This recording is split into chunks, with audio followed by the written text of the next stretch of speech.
शनि महाराज की धर्मपत्नी धामनी, क्या नाम था?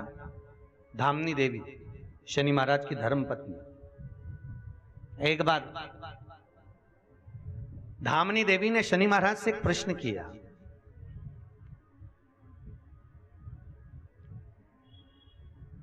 प्रभु मेरे मन के एक संशय को मिटा दीजिए। शनि महाराज ने तुरंत धामनी देवी से पूछा, तुम्हारा संशय क्या है धामनी देवी? बोलो क्या हो गया, क्या पूछना चाहती हो आप? शनि महाराज की धर्मपत्नी धामनी देवी जो शंकर की उपासना करती थी, जो शिव की अर्चना में लगी रहती थी, जो शंकर की पूजन में 24 घंटे लगी रहती थी, नित्य प्रति उसके मुख से शंकर के सिवाय कोई नाम ही नहीं निकलता था, और होना भी चाहिए। जब श्री शनि महाराज ने अपनी माता संध्या को लात मारी थी, तब उनकी लात, उनका चरण बेकार हो गया था। और शनि महाराज का जब चरण बेकार हुआ तो शनि महाराज जब वापिस लौट कर आए तो धामनी देवी ने देखा कि आज मेरे पति के चरणारविंद में लचक आ गई है, आज मेरे पति का चरण बेकार हो गया है। तो धामनी ने पूछा था, स्वामी आपका ये चरण ऐसा हो कैसे गया? आपके चरण में हुआ क्या है? क्या हुआ आपके चरणों को? शनि महाराज ने कहा, मैंने अपनी माता को लात मारी। धामनी देवी ने हाथ जोड़कर निवेदन करा, आपसे निवेदन है, मां मां होती है, भले वो कुछ भी करे, पर आपको चरण का प्रहार नहीं करना था। स्वामी आपने गलती करी है। शनि महाराज धामनी से कह रहे हैं, धामनी गलती तो हो गई, पर मेरा ये चरण मेरा पूरा टूटा जा रहा है, इसको बचाने का कोई तरीका ढूंढना पड़ेगा। धामनी कहती है, मैंने देवऋषि नारद के मुख से सुना था कि भगवान शंकर मृत्यु को जीतने वाले हैं, तो एक काम करो, आप देवऋषि नारद से पूछो। देवऋषि नारद के पास में शनि महाराज पहुंचे और शनि महाराज ने देवऋषि नारद के पास जाकर पहुंचकर निवेदन किया, मेरा चरण खराब हो रहा है, मेरा चरण बेकार हो रहा है, आप कृपा करिए। शनि महाराज के शब्द सुने तो देवऋषि नारद ने कहा, गंगा के घाट पर एक शिवलिंग का निर्माण करिए और उस शिवलिंग की पूजन करिए। इसलिए आज भी हिंदू धर्म में जिस काशी में दुनिया के लोग गंगा नहाने के लिए जाते हैं, विश्वनाथ पर जल चढ़ाने के लिए जाते हैं, वो विश्वनाथ की प्राण प्रतिष्ठा, वो शनि महाराज की स्थापना शनि महाराज के हाथ की है। महाराज स्वयं शनि महाराज ने उसकी स्थापना करी। भगवान शनि महाराज देवऋषि नारद के कहने पर एक शिवलिंग की स्थापना कर रहे हैं, उसकी पूजन कर रहे हैं, आराधना कर रहे हैं। और पूजन आराधना जब करी गई, स्वयं भगवान शंकर प्रकट हुए। बोलो शनि क्या बात है? शनि कहते हैं, प्रभु मेरे चरण में चोट लगी है, मैंने अपनी माता को लात मारी, पर आप यदि करुणा करेंगे तो मेरा चरण ठीक हो सकता। भगवान उसी समय पर तुरंत बोले। शिव जी कहते हैं, शनि तूने मेरी आराधना करी है, गंगा यहां पर विराजी हुई है, तू गंगा का स्नान कर, गंगा का जल भरकर यदि मुझ पर समर्पित करेगा तो तेरा ये चरण ठीक होगा। आज भी शनि का एक नियम है, अगर किसी के मुख से 5 बार 7 बार काशी काशी काशी काशी निकल जाता है तो उस पर ना तो ढैया ना 7.5 का असर ही नहीं हो पाता है। महाराज ढैया और 7.5 तो बहुत दूर रह जाते हैं, अगर केवल काशी का संबोधन ही जीव कर ले तो केवल काशी का संबोधन, मात्र काशी निकलने पर इतना सुख का आनंद है महाराज, इतना सुख का।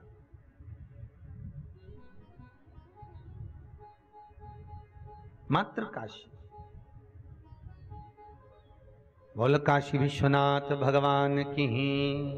भगवान शिव का नाम निकलना, भगवान शिव का स्मरण निकलना। धामनी कह रही है, माता धामनी ने प्रसंग सम्मुख में रख दिया, मेरे मन के संशय को मिटा दीजिए। क्या संशय है तुम्हारा? संशय बोलो, है क्या? दामिनी कहती है, प्रभु मेरा संशय केवल इतना सा है कि यदि मनुष्य शंकर के मंदिर में नहीं जा सकता, जिसने जिंदगी में कोई दान ही नहीं किया, शनि महाराज की धर्म पत्नी कह रही है कि जिसने जिंदगी में कोई दान ना दिया हो, कोई मंदिर ना गया हो, कोई देवालय ना गया हो, कोई कीर्तन ना किया हो, होते हैं किसी किसी के पति ऐसे भी होते हैं साहब, उनको कमाने से फुर्सत नहीं मिले दुकान पे से, उनको ऑफिस से फुर्सत नहीं मिले, और पत्नी के चलो कथा में चलो, चलो बड़े प्रेम से अपन कथा सुनेंगे, स्वामीनारायण कंपाउंड में कथा हो रही है, चलो वसई में चलते हैं, पति बोले चुपचाप बैठी रहे, अरे चलो तो सरी नहीं जान। एक माताजी ने आज सवेरे एक प्रश्न किया था, जहां हम ठहरे वहां पर, कहे गुरुजी नारी को गुरु मंत्र लेना चाहिए कि नहीं लेना चाहिए? बहुत सुंदर प्रश्न है हमारा। धामनी देवी की कथा चल रही है, इसलिए आप लोगों के लिए भी अच्छा है सुनना। नारी को गुरु मंत्र लेना चाहिए कि नहीं लेना चाहिए, ये प्रश्न था उस माता का। आपका क्या कहना है बसई वालों? बोलो जरा जल्दी से, जम के तो बोलो। लेना चाहिए, अच्छा ठीक है। कौन सी पुराण में लिखा है? अरे बोलते जाओ जरा, क्योंकि गर्ग संहिता में, विष्णु पुराण में और पद्म पुराण में, आदि कादि की जगहों पर, यहां तक भागवत में भी वर्णन आता है कि नारी का अगर कोई गुरु है तो वो उसका पति है। कौन है गुरु? अरे बोलो जम के बोलो, उसका पति, ठीक है। तो महाराज वो पति को परमेश्वर माने, पति को गुरु माने, पति के अनुकूल रहे, पति के चरणारविंद का स्मरण करती रहे, पति को गुरुपद मानकर उसको पूज ले। केवल एक वो चलनी में मुंह देखते हैं, कौन सा दिन है? हाँ वो दिन से मतलब नहीं कि एक ही दिन तुम बस उसको अपना परमेश्वर मान के चलनी में मुंह देखो और उसका तिलक करो, दिया बत्ती लगाओ, है ये तुम भले चलनी में उसका मुंह देखते हो, पर वो तुम्हारे गले में पड़ा हुआ वो हाफ सेट ही देखता है। तुम चलनी में मुंह देखो, वो तुम्हारा हाफ सेट देखता है, इसलिए देखता है कि ये करवा चौथ बहुत भारी पड़ गई, बहुत भारी, और उस दिन तुम कुछ खाते नहीं हो। यहां तक कि हमने सुना है कि उस दिन तो आप लोग जल भी नहीं पीते, है ना? ऐसे ही है ना, कुछ भी नहीं खाते। कोई बात नहीं, क्योंकि 15 दिन पहले से तुम इतना प्राण खा जाती हो उसका कि तुम्हें कुछ खाने की जरूरत नहीं पड़ती। वो माना है, मुझे तो यही चाहिए, मुझे तो यही साड़ी चाहिए, मुझे तो यही हाफ सेट चाहिए, मुझे तो यही फुल सेट चाहिए। तुम इतना इतना प्रेशर उस पर दे देते हो, मुझे तो यही लाके दो। कोई बात नहीं, पर ईमानदारी से बोले, माता ने प्रश्न बहुत सुंदर करा कि नारी को गुरु मंत्र लेना चाहिए कि नहीं लेना चाहिए।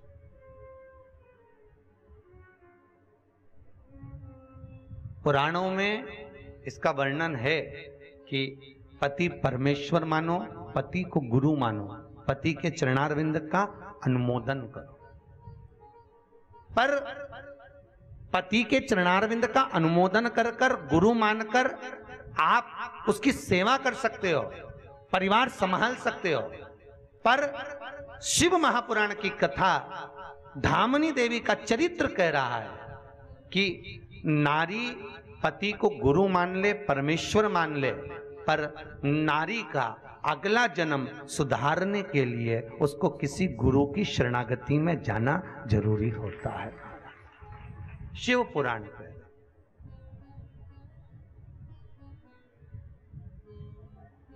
तो फिर गुरु किसको बनाए? गुरु बनाया किसको जाए? कैसा गुरु होना चाहिए? तो शिव महापुराण की कथा कहती है जिसके मस्तक पर गंगा विराज रही, अर्थात जिसका माथा ठंडा हो,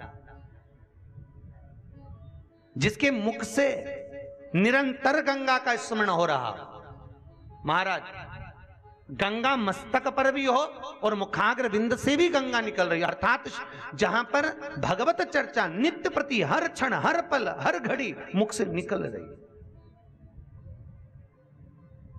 और महाराज, जिसको भोग विलास और वस्तुओं से कोई मतलब ना हो, भोग विलास वस्तुओं का कोई सुख ना हो, भोग विलास वस्तुओं का कोई भाव ना हो, कोई वस्तु का सुख है कि बहुता में मिले, वो भी नहीं महाराज।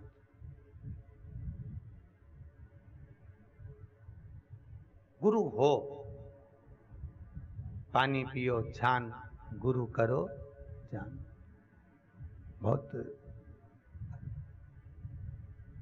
सुंदर प्रसंग है महाराज जी, बहुत सुंदर प्रसंग।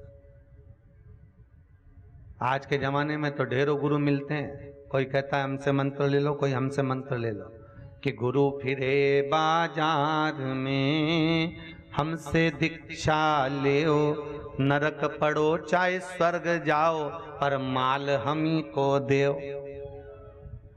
ये आज के गुरु हैं, पर शास्त्र कहता है गुरु वो होना चाहिए जिसको तुम्हारे माल से कोई मतलब नहीं। गुरु को केवल एक मतलब होना चाहिए कि तुम भगवत चर्चा कर कर, भगवत नाम लेकर, भगवत स्मरण कर कर, भगवत चरणारविंद का रसतत्व ग्रहण कर कर आप भगवान की शरणागति की ओर चले जाओ। गुरु तत्व वो होना चाहिए, गुरु की शरणागति वो होना चाहिए, और वो तत्व, वो आनंद, जीवन का सुख देने वाला एक गुरु। द्रौपदी के चीर को जब खींचा जा रहा था और द्रौपदी का चीर जब दुशासन खींच रहा है, नेत्रों में जल भरी हुई द्रौपदी, आंख में अश्रु भरा हुआ था द्रौपदी के, और सबके पास होने के बाद में वो द्रौपदी गुरु द्रोणाचार्य के सामने जाकर खड़ी हो गई थी, गुरु द्रोणाचार्य के साक्षी में जाकर खड़ी हो गई सम्मुख में। और द्रौपदी ने गुरु द्रोणाचार्य को देखकर निवेदन किया, गुरुदेव इस सभा में जितने बैठे हुए हैं, यहां मेरे पति भी बैठे हुए हैं, उनसे भी मैंने निवेदन कर लिया, पर मेरे चीर को कोई बचा नहीं पाया, छुड़ा नहीं पाया। मैंने हर पल यहां तक कि धृतराष्ट्र गांधारी से भी कह दिया, पर वो मेरे काका ससुर काकी सास होकर वो भी मुझे नहीं बचा पाया। गुरुदेव, अब आपसे विनती करने के लिए आई हूं मैं, अब आप मुझे संवार सकते हैं। गुरु द्रोणाचार्य ने बहुत सुंदर बात उस द्रौपदी से कही, सुन द्रौपदी, इस सभा में जितने बैठे हुए हैं कोई तुझे बचाने वाला नहीं होगा। जितने इस सभा में बैठे हुए, चाहे वो तेरे 5 पति हों, चाहे तेरे परिवार वाले हों, चाहे ये धृतराष्ट्र, चाहे ये गांधारी, जो कोई भी हो, ये तुझे बचाने वाले नहीं होंगे। द्रौपदी, मैं तेरा गुरु हूं, और मैं गुरु होकर भी तू सोचे कि मैं तेरे चीर को बचा लूंगा, तो नहीं बचा सकता। गुरु के शब्द सुनना, कितने सुंदर और सटीक शब्द गुरु कह रहे हैं। ये जो आज के जमाने में ये जो हो रहा है, इतने उपद्रव जो मच रहे हैं, 24 घंटे लोग गुरुजी के पीछे पड़े रहते हैं, उसका कारण यहाँ गुरु द्रोणाचार्य का शब्द है। गुरु द्रोणाचार्य कह रहे हैं, बेटी इस सभा में जितने बैठे हैं कोई तुझे नहीं बचा सकता, यहां तक तेरे परिवार वाले, कुटुंब वाले भी तुझे नहीं बचा सकते।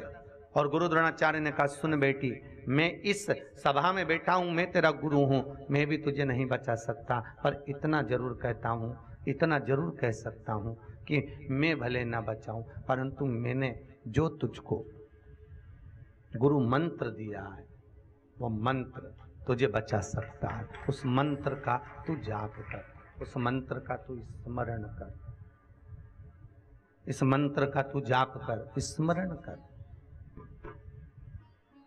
और जब तक तू इस मंत्र का स्मरण नहीं करेगा, जब तक तू इस मंत्र का जाप नहीं करेगा, तब तक तू बच नहीं सकता। और द्रौपदी ने आखिरी में, बिल्कुल अंतिम बिंदु, जब दुशासन चीर खींच रहा है, तब द्रौपदी ने गुरु के कहने से मंत्र का जाप किया, और ऐसा मंत्र का जाप किया कि भगवान द्रौपदी का चीर बनाने के लिए आ गए। अच्छा, लोगों के मन में यह भी प्रश्न है कि महाराज जी, भगवान द्रौपदी का चीर बचाने आए, वो जब अर्जुन युधिष्ठिर जब जुए में हार रहे थे, तब भगवान क्यों नहीं आए? तब भगवान को आना चाहिए कि नहीं आना चाहिए? जब अर्जुन के साथी हैं, हर पल अर्जुन के साथ रहते हैं, हर पल युधिष्ठिर के साथ रहते हैं, तो भगवान क्यों नहीं आए? क्योंकि भगवान जब जुआ खेलने के लिए पांडव जा रहे थे, जब मैदान में पहुंच रहे थे, सभा में जा रहे थे, तब भगवान कृष्ण सबसे आगे चल रहे थे। उसके पीछे युधिष्ठिर, नकुल, सहदेव, अर्जुन सब पीछे, पर सबसे आगे मेरा कृष्ण था। सबसे प्रथम मेरा कृष्ण है, सबसे प्रथम, सबसे आगे। युधिष्ठिर ने नकुल से कहा, अर्जुन को बुलाओ। अर्जुन आए। युधिष्ठिर कहते हैं अर्जुन से कि भगवान सबसे आगे चल रहे हैं और वहां बैठकर हम चौसर खेलेंगे और भगवान देखेंगे, अच्छा लगेगा? तो अर्जुन, युधिष्ठिर, नकुल, सहदेव, भीम सब हाथ जोड़कर दरवाजे के अंदर प्रवेश करने से पहले हाथ जोड़कर खड़े हो गए भगवान द्वारकानाथ के सामने। कन्हैया, आपसे निवेदन है कि आप अंदर नहीं आओगे। कृष्ण करे, क्यों नहीं? नहीं नहीं, आप नहीं आओगे, आप अंदर नहीं आओगे। कन्हैया कहने लगे, तो मेरे को जाने में क्या दिक्कत? नहीं नहीं नहीं, आप नहीं जाओगे। जब भगवान कृष्ण जबरदस्ती जाने लगे, युधिष्ठिर अर्जुन ने ठाकुर के चरण पकड़ लिए और चरण पकड़कर हाथ जोड़कर बोले, प्रभु आपको हमारी सौगंध है, आप अंदर नहीं जाओ। भगवान कहते हैं ठीक है, फिर मैं कब अंदर आऊं? अर्जुन, नकुल, सहदेव, भीम, युधिष्ठिर सब कहते हैं, प्रभु जब तक हम आपको बुलाएं नहीं तब तक आप अंदर आना नहीं। भगवान ने कहा ठीक है, मैं तुम्हारे बुलाने का इंतजार करूंगा। अब जुए में हारते चले गए, हारते चले गए। एक समय ऐसा आया कि युधिष्ठिर अर्जुन जीत गए। अब जीतने लगे तो इतने में दुर्योधन को लगा, अब क्या करूं मैं? तो दुर्योधन ने कहा, मेरी जगह पर मेरा मामा खेलेगा। कौन खेलेगा? मामा। मेरी जगह पर मेरा मामा खेलेगा। भगवान उठकर खड़े हो गए। बाहर बैठे थे मेरे भगवान, सिंहासन से दूर, राज सत्ता से दूर मेरे भगवान बैठे हुए थे। भगवान उठ के खड़े हो गए। भगवान को लगा अब दुर्योधन ने कहा है कि मेरी जगह मेरा मामा खेलेगा, तो पांडव कहेंगे मेरी जगह पर मेरा कृष्ण खेलेगा। परंतु जैसे ही दुर्योधन ने कहा कि मेरी जगह पर मेरा मामा खेलेगा, पर दुर्योधन तो कहकर मामा को खेलने बिठा दिए, पर पांडव नहीं कह पाए कि हमारी जगह पर कृष्ण खेलेगा। भगवान बाहर खड़े खड़े सिर धुनते रहे, रोते रहे, बिलखते रहे और पांडव उनको बुलाना भूल गए। वो तड़पता रहा, तड़पता। कई लोग कहते हैं महाराज जी भगवान मिलते क्यों नहीं, भगवान आते क्यों नहीं? भैया कौन कहता है कि भगवान नहीं आते? यहां तो शास्त्र कह रहा है कि वो तो आने को तैयार बैठा है। हर पल, हर घड़ी, हर क्षण वो तुम्हारे लिए तत्पर बैठा है। वो भी छटपटाता है कि ये स्मरण करे, ये भजन करे, ये कीर्तन करे, ये नाम जाप करे, मैं दौड़कर इसके पास पहुंच जाऊं। पर करे तो स्मरण करता कौन? आज के जमाने में राम राम जपना पराया माल। थोड़ी देर अगर भजन करा भी तो ये विचार कर कर करा कि भाई अगर मैं भजन करूं, स्मरण करूं तो थोड़ा कुछ मिल नहीं।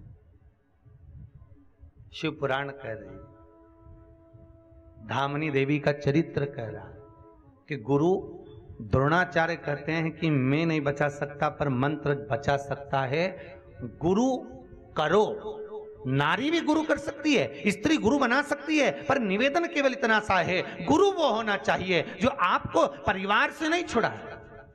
गुरु वो नहीं होना चाहिए जो आपको कुल से ना छोड़े। गुरु एक ही बात कहेगा, आप परिवार को मत छोड़िए, आप कुल को ना छोड़िए। वही प्रसंग आ गया जो पहले बसई की इस कथा में कहा था कि शंकर को पाने के लिए कौन से कलर के कपड़े पहने कि भगवान मिल जाए, किस कलर के वस्त्र पहने कि भगवान मिल जाए, किस कलर के कपड़े हम पहने कि भगवान शंकर हमको मिल जाए। हमने सुना है महाराज जी कि भगवान को कपड़े पहनो तो भगवान प्रसन्न होते हैं, वो कपड़े पहनो तो भगवान प्रसन्न होते हैं। बृहस्पति महाराज को अगर पूजना है तो पीले कलर के कपड़े पहन लो, वो देवता को पूजना है तो काले कलर के कपड़े पहन लो, वो देवता को पूजना है तो लाल कलर के कपड़े पहन लो। शंकर को पाने के लिए कौन से कलर के कपड़े पहने कि शंकर मिल जाए। शिव महापुराण की कथा कहती है शिव को पाने के लिए कपड़ा बदलने की जरूरत नहीं पड़ती, शंकर को पाने के लिए कलेजा बदलने की जरूरत होती है। शंकर सामने प्रकट हो जाते हैं।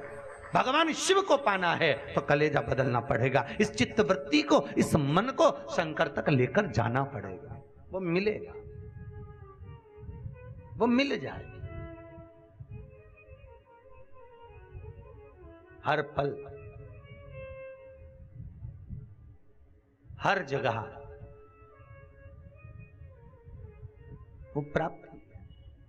धामनी देवी कह रही है मान लो अगर कुछ नहीं है, दान भी नहीं किया, पुण्य भी नहीं किया। कई माताएं कहती है हमारा पति कोई सत्कर्म नहीं करा, कभी मंदिर नहीं जाए, कभी तीर्थ नहीं जाए, हम अकेले कथा में चले जाते हैं, गुरुजी हमारा पुण्य हमारे पति को मिल जाता है। हमने कहा हाँ जी मिल जाएगा, हाँ मिल जाएगा। अब हम बोल दें कि भैया तुम कथा सुन रहे हो, तुम्हारा पुण्य तुम्हारे पति को नहीं मिलेगा, तो थोड़ा सा मन को कचोटता है कि नहीं, तो क्योंकि मिलना हो तो कुछ है नहीं। देखो सीधी बात है जी, तुमसे आज हम झूठ भी बोल दें कि भाई तुम भजन करोगी तो तुम्हारे पति को मिल जाएगा, या तुम दान करोगी तो तुम्हारे पति को मिल जाएगा, या तुम पुण्य करोगी तो तुम्हारे पति को मिल जाएगा, तो ये कोई पुराण वर्णन नहीं करते हैं, फालतू की बात है ये तो कि तुम्हारे पति को। कई माताएं यहाँ आती है ना जब, तो पति जब दान करता है, पति अगर 100 रुपये चढ़ाता है तो पत्नी सिर पे पल्लू लेके उसको टच कर लेती है, तो हम उसको देख लेते हैं कि इसने टच किया, तो हमको समझ में आ गया। तो एक आध बार हमने पूछा भी कि ऐसा टच करने से होता क्या, तो क्या 50-50 आधा महाराज, आधा हमको मिल जाता है, आधा उनको मिल जाता है। तो हमने कहा ठीक है, अगर 50-50 ऐसा होता है टच करने से, तो एक काम करना, पति जब समोसा खाए तो टच कर, टच कर। ट्रेन में जाओ, टिकट एक लो, जैसी टीसी आए टच कर। फिल्म जाओ तो टिकट एक लो, जैसे ही चेकर आए टच कर। कहीं बफेट में जाओ, प्लेट एक, वो जी में तो उसके पीछे पीछे टच करके चलती जा। अरे बोलो, अगर वो भोजन करेगा तो तुम्हारा पेट भरा जाएगा? तो फिर दान करते समय मिलना है कुछ। गुरु की करनी गुरु भरेगा, चेला की करनी चेला उड़ जाएगा हंस। बहुत सुंदर प्रसंग है महाराज। गीता प्रेस की नित्य कर्म प्रकाशन 5वां अंक, और 5वें अंक का 14वें नंबर का पेज आप अवश्य पढ़िएगा। क्या लिखा है कि जब पत्नी और पति पूजन करने के लिए बैठते हैं किसी देवी देवता की, किसी देवी देवता का जब पूजन पंडित जी कराते हैं, नित्य पूजा प्रकाशन गीता प्रेस का 5वां अंक, उसका 14वां पेज अवश्य पढ़ना। जब पंडित जी पूजन करा रहे हो देवी देवता की, तो पत्नी पति को स्पर्श करे, ये उसमें लिखा है। क्या करे? स्पर्श करे। तो पति जो भी वस्तु चढ़ा रहा है उसका पुण्य दुगना हो जाता है। कितना हो जाता है? दुगना। और जब पुण्य दुगना होता है तो उसका जो पुण्य बड़ा है वो पुण्य का भाग उसकी धर्म पत्नी को प्राप्त हो जाता है स्पर्श करने। पर वो 14 नंबर के पृष्ठ पर नीचे जो लाइन लिखी है उसमें कहा, जब पति किसी देवता को भाग दे रहा हो, भाग से मतलब या तो दक्षिणा प्रदान कर रहा हो या भोजन प्रदान कर रहा हो या कोई भाग दे रहा हो, तब धर्म पत्नी का फर्ज है कि उस समय स्पर्श ना कर कर अपने ओर से भी उस भाग को समर्पित करे, क्योंकि भाग देते समय दोनों का फल अलग अलग हो जाता है। उस भाग को प्राप्त करने का फल स्पर्श।